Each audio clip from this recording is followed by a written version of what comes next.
Mmhmm.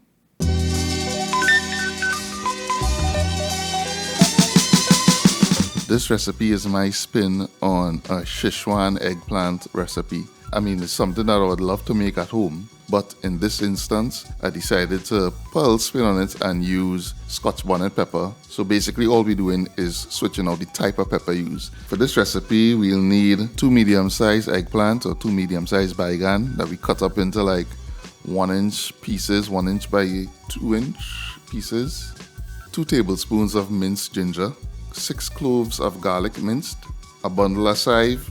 I have here the stalks of the chive that I just chopped up, 1 Scotch Bonnet Pepper, and we removed the seeds and the membrane and sliced it thinly, 1 tablespoon of soy sauce, 1 tablespoon of red wine vinegar, 2 tablespoons of sesame oil, 1 teaspoon of salt, 1 teaspoon of black pepper, a tablespoon of sugar, and this is to balance the heat from the Scotch Bonnet Pepper, 1 tablespoon of cornstarch, 2 cloves of garlic. So you want to go in with the cloves of garlic into the hot oil, and this will kind of infuse garlic flavor into the oil.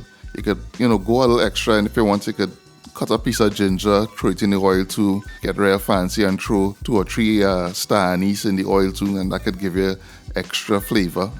So you want to fry these for about 2 minutes until they're golden brown.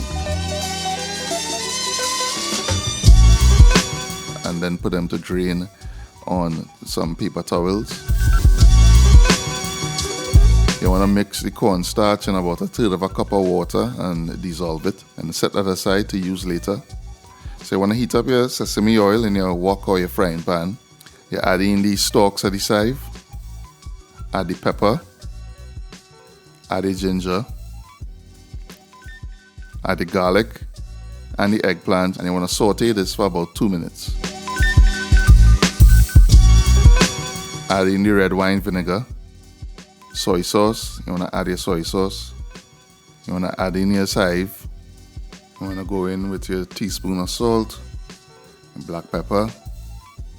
And now you add the sugar. The tablespoon of sugar is to really balance off the heat from the pepper. Go in with the cornstarch and water mixture. Saute for about 2 minutes, and that is basically it. You're done, It's like real simple, but trust me, it's a rare delicious recipe. It's a different way to have baigan. So you could serve this up with some stir-fry beef and noodles, or keep it vegetarian. You could eat it just like this. If you want to add some stir-fry veggies at the side to some pak choy with some carrot and cabbage, you could do that. Have it with some noodles, some jasmine rice. You're good to go, man. The full recipe is on our website at eatahfood.com. If you like this video, don't forget to give it the thumbs up. If you try the recipe, post your photos on Instagram and Facebook, and don't forget to tag us in them. We always love to see when you try the recipes. Don't forget to subscribe on YouTube, like our page on Facebook, and you can follow me on Instagram at Badawibai, or follow eatahfood at eatahfoodtt. See you in the next one.